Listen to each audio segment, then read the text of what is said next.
आगामी चुनावों के दृष्टिगत सभी विभाग अपनी अपनी तैयारियों में जुटे हुए हैं। इसी श्रृंखला में महावन तहसील के बीआरसी कार्यालय पर भी तैयारियां प्रारंभ कर दी गई हैं, जिसके दृष्टिगत समय समय पर सभी की बैठक ली जा रही है। इसी श्रृंखला में मंगलवार को जिलाधिकारी महावन के कार्यालय पर सभी बीएलओ की बैठक आयोजित की गई। इस बैठक का मुख्य उद्देश्य था कि अभी तक की गई तैयारियों को लेकर जानकारी हासिल करना और बीआरसी प्रभारी महावन नरेंद्र सिंह नायक द्वारा सभी बीएलओ से कार्य की स्थिति को लेकर चर्चा की गई और जल्द से जल्द जो कार्य अधूरे पड़े हैं उनको पूर्ण करने के निर्देश भी दिए। माननीय आयोग के निर्देश के क्रम में 25 फरवरी को वीडियो कॉन्फ्रेंस ली जाएगी, जिसके निरंतर संक्षिप्त परीक्षण जो चल रहा है, निरंतर परीक्षण, उसमें जो मतदेय स्थल हैं जहाँ अभी तक कोई परिवर्तन और विलोपन की कार्रवाई नहीं की गई लोग द्वारा, उनके द्वारा समीक्षा की जाएगी और उनमें फॉर्म भरवाए जा रहे हैं।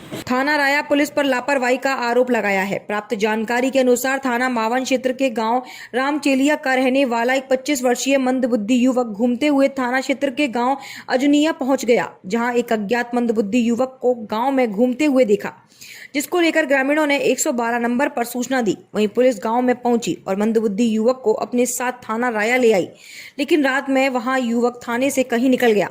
वहीं थाना राया पहुंचे परिजनों ने युवक के बारे में पुलिस से जानकारी की तो पता चला कि वह थाना राया से गायब हो गया है। युवक के भाई ने बताया कि इसलिए आया हूँ साहब, मेरा भाई है, रमचेलिया का रहने वाला हूँ मैं। मेरा भाई थोड़ा दिमाग से बुद्धि, थोड़ा सा कम बुद्धि है उसके अंदर जी। वो अर्जुनिया के पास गांव में आ गया। वहाँ पे जो गांव वालों ने पुलिस को सूचना दी 112 पे जी। और वहाँ से ये पुलिस लेके आई है। कौन सी गाड़ी लेके आई थी? ये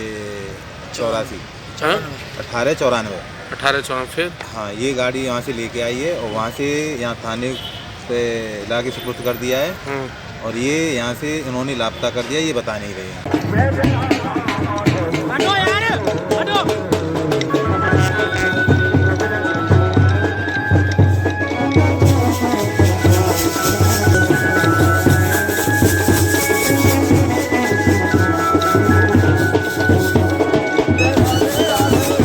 वृंदावन बुर्जा मार्ग स्थित श्री राधा माधव नया दिव्य देश मंदिर में चल रहा 15वां ब्रह्मोत्सव के अंतर्गत मंगलवार को देर शाम ठाकुर राधा माधव रथ पर विराजमान होकर नगर भ्रमण को निकले, जहां ठाकुर राधा माधव भगवान बग्गी पर विराजमान होकर भक्तों को दर्शन दे रहे थे।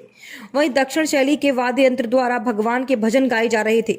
साथ ही दक्षिण भारतीय संस्कृति के विद्वान रथ के आगे मंत्र पढ़ते हुए चल रहे थे। रथ यात्रा का शुभारंभ मंदिर प्रांगण से प्रारंभ होकर चैतन्य विहार, इस्कॉन मंदिर, फोगला आश्रम, विद्यापीठ आदि क्षेत्रों से होकर मंदिर प्रांगण पर आकर समाप्त हुआ। 15 साल के ब्रह्मोत्सव चल रहे हैं। यहाँ पे प्रतिष्ठा होकर 15 साल पूर्ण हुआ। तो इस ब्रह्मोत्सव में आज चौथा दिन है। तो पहले दिन ध्वजारोहण हुआ और दूसरा दिन बारात रात में, और कल तो भगवान की दिव्य भव्य कल्याणोत्सव हुआ। आज तो भगवान ठाकुरानी के साथ में ऐसा सारे वृंदावन की परिक्रमा करके आने के लिए बाहर निकल रहे हैं अभी सवारी। और कल तो यमुना जी के स्नान रहेगा। ठाकुर जी और इस रथ के साथ में कहाँ होकर के निकलेंगे? जब यहाँ से भी परिक्रमा मार्ग से यहाँ से निकलेगा, ललिताश्रम से अंग्रेजी मंदिर, अंग्रेजी से विद्यापीठ चौराहे तक। थोड़ा आज तो थोड़ा तकलीफ हुआ, इसलिए थोड़ा देर में निकल रहे हैं यहाँ से। मथुरा के थाना कोतवाली के मोहली रोड पर क्लिनिक में संदिग्ध परिस्थितियों में कंपाउंडर ने आत्महत्या करने का प्रयास किया।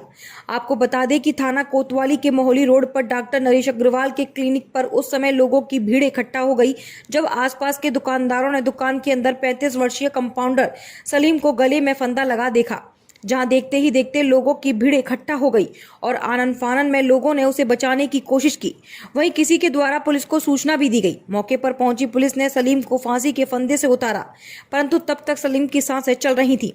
वहीं परिजनों को घटना के बारे में सूचना दी गई, जिसके बाद परिजन मौके पर पहुंचे और उन्होंने बताया कि सलीम की किसी से कोई दुश्मनी नहीं थी और कोई मानसिक तनाव भी नहीं था। पता नहीं किस वजह से उसने यह कदम उठाया है। वहीं डॉक्टर नरेश अग्रवाल ने बताया कि वह 2 बजे क्लिनिक से चले जाते हैं और जब वह गए थे तब तक सब कुछ नॉर्मल था। उसके बाद उसने फांसी लगाई है।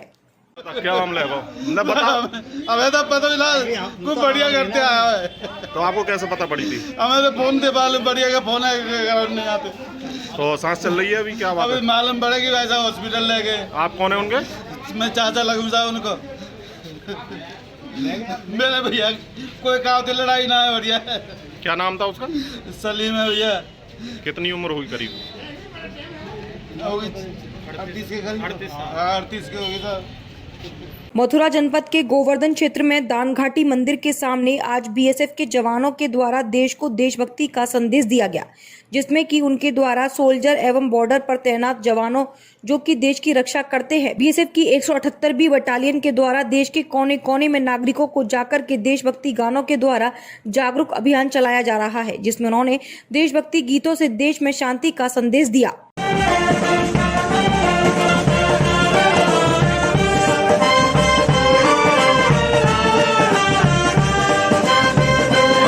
लोगों में यहाँ प्रोग्राम किया जा रहा है।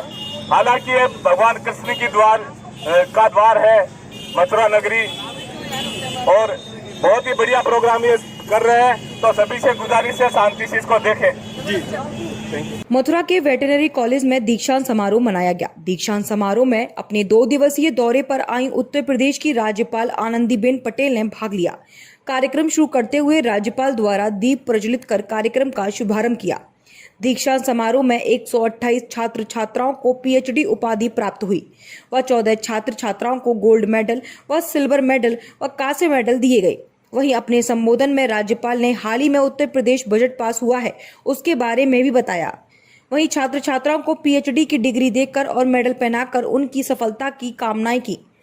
वहीं छात्र छात्राओं में उपाधि पाने पर खुशी की लहर दौड़ पड़ी। कार्यक्रम में मथुरा के कुलपति द्वारा राज्यपाल को राधा कृष्ण की मूर्ति भेंट करके उनका स्वागत सम्मान किया।